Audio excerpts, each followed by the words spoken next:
So I finally played the 8th generation of Pokemon, and just like everyone else who was given the choice between a sword or a shield, I chose Pokemon Sword as my playthrough. Seriously, I don't know anyone, including PokeTubers, whose main playthrough was Pokemon Shield, but anyway, I loved the game. Now, the Galar region was set in the UK, so I was a bit biased on my final opinion, but there were some good things that didn't have much to do with the UK that I still loved. And obviously, like many other games developed by Game Freak within the last decade, it comes with quite a few flaws. Starting off with the most obvious flaw that struck a large controversy when it was announced, Dexit. That's all. I don't really care too much about it as long as my first ever starter is allowed to be transferred. Well, as long as my favourite legendary is allowed to be transferred. Really? As long as my least favourite Pokemon is not allowed to be in the— oh, for Christ's sake, Game Freak, you let this smug little poohead in, but not Chef by John Favreau? I don't really have a problem with the lack of half the Pokemon because it was inevitable for a Pokemon game at one point in the future to remove Pokemon at some point. However, I don't really want to go for the low-hanging fruit, so I'll just give you some things that I didn't enjoy about Pokemon Sword and Shield. First off was the EXP share. I know this is something that has been a problem since Pokemon X and Y, but it's been made much worse. Yeah, I know, right? Game Freak giving the players the opposite of what they want? That's crazy talk, Franklin. Surely you have some well-developed point to back up why you feel this way. Indeed I do, voice in my head. I do have a well-written point, and that is that you can't turn the bloody thing off. Now, usually I wouldn't turn off the EXP share in a Pokemon game anyway, because I think that it's a useful tool, and I never play a Pokemon game for a challenge, so I've never had a problem with it until now. But because it can't be turned off, I can't level up specific Pokemon as quickly as I would like to, because it's getting shared to everyone on the team. So for example, if I had a Cosmog that couldn't battle because the only move it learns is Splash and Teleport when it becomes a Cosmoem, back in the dark ages of Pokemon on the 3DS, I would at least be able to have the option whether I want to switch train my Pokemon by putting them first in my party and turning off the EXP share, or I could put it in the back of my party with the EXP share on and then wait for it to level up along with the other Pokemon getting levels that don't need them. Obviously, I would choose the first option because it has a much more efficient effect. An even better option would be the EXP share from generations 3, 4 and 5, which has always been the best one because I could switch train and use the EXP share, and it would be super efficient on getting specific Pokemon EXP while training. Anyway, enough ranting about the EXP share not being able to be turned off. I want to talk about the next flaw. The story about Eternatus. And maybe Zashini and Cell Center. Before I get started on this point, I'm just going to say that I love the story. I thought that it was really interesting how they connected it to the gym challenge, however I think that it was just an afterthought. Pokemon games recently have been focused on the story and how the evil team wants to summon this Pokemon from the region's ancient history.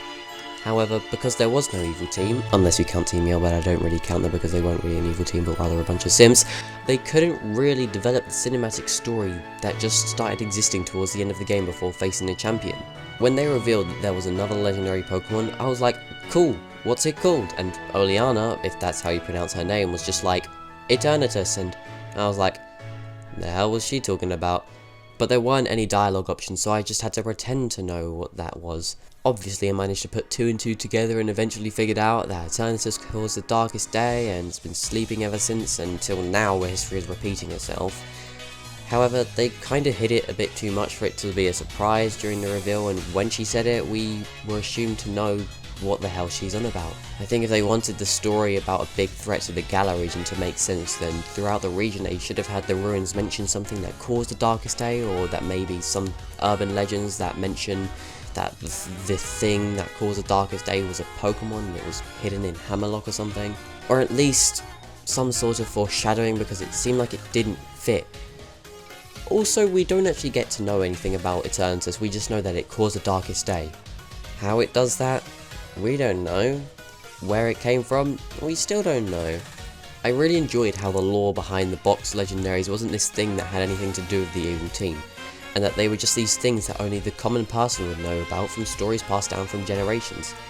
It really brings about that Johto feeling. Let's go Johto confirmed? Only joking. Whoops.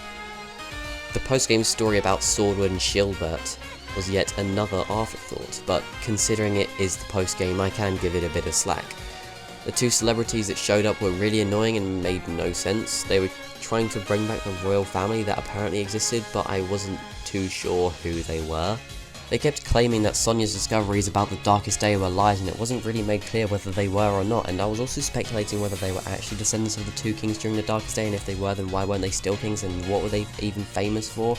Or are they like the Kardashians, where one of them has made some lewd content? For example, Sordwood's head doesn't really look like a sword, but rather... Personally, I didn't really like the post-game story because I think it was just a bit rushed because they still wanted a story about the box legendaries, but had no idea where to put them in because they already had a great story surrounding Dynamax and the gym challenge.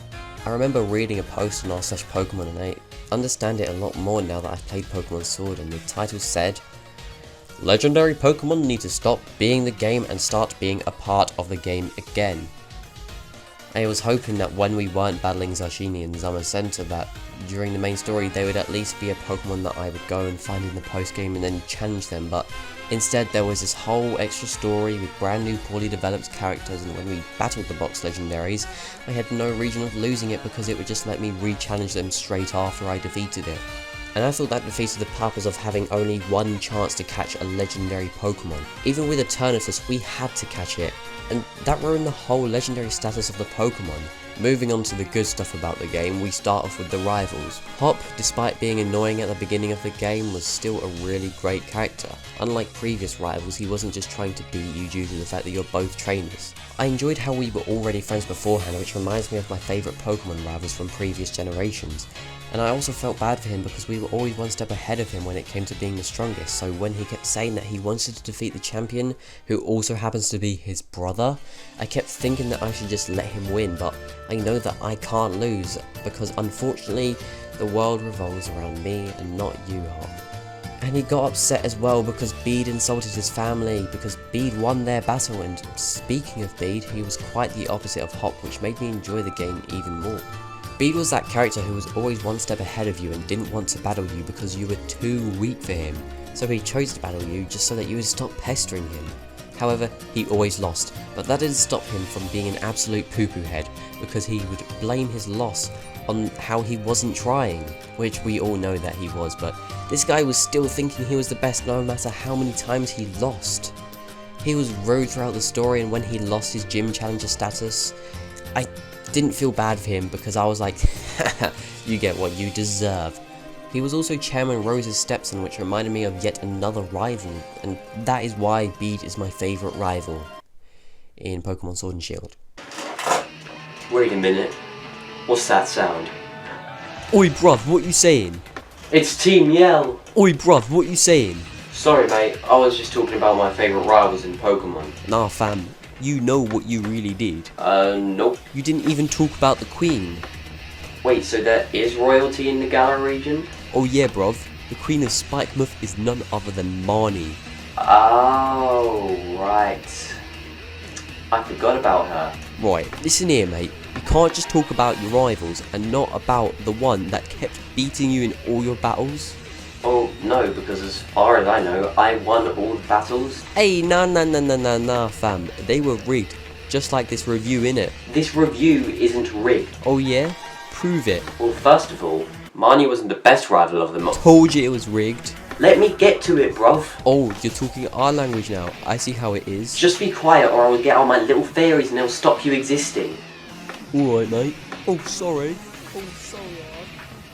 As I was saying, Marnie wasn't the best rival of them all, but she did have an interesting placement in the story. I wouldn't say she was a rival, I'd just say that she was just another trainer, but this time she had a fan base. I couldn't tell if she was meant to be our friend or not, because she would always be trying to put us down, but then she would just let us walk into Spikemuth like she's our best mate, so I just settled with labelling her as a pokey thought. Can I say that? No? Okay.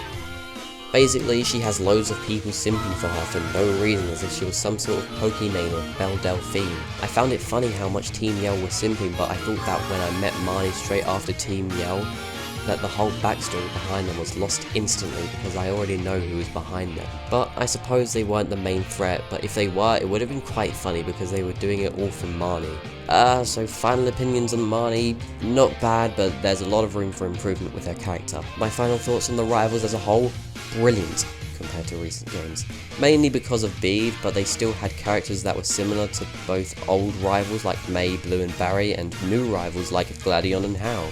I am running out of time in this video right now, so I'm just going to talk about one more good thing or else I'll be here until lockdown is over. The music.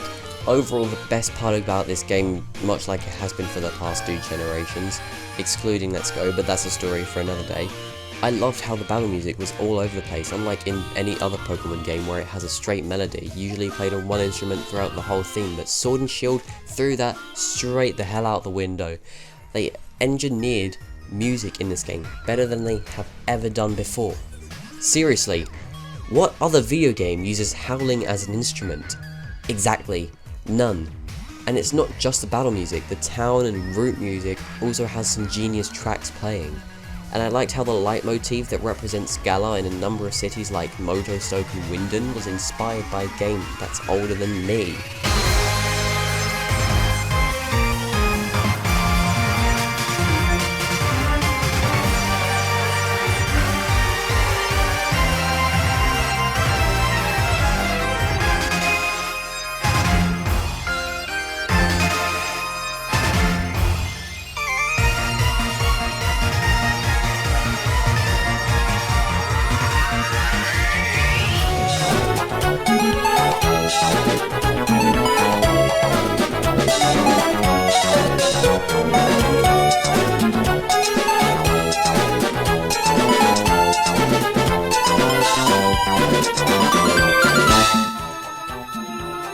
I really enjoyed listening to the music in every situation I was in, and I will always remember Galar for having such a legendary soundtrack.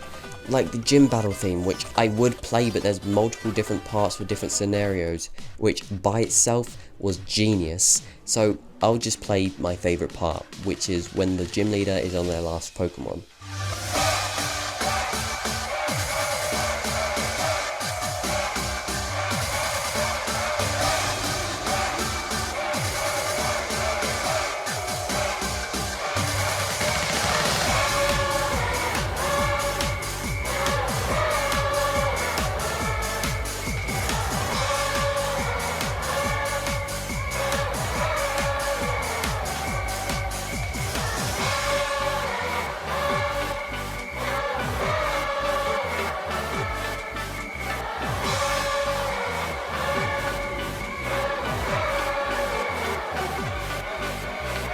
Now that you've heard that, I'm going to give you one more positive thing about the game.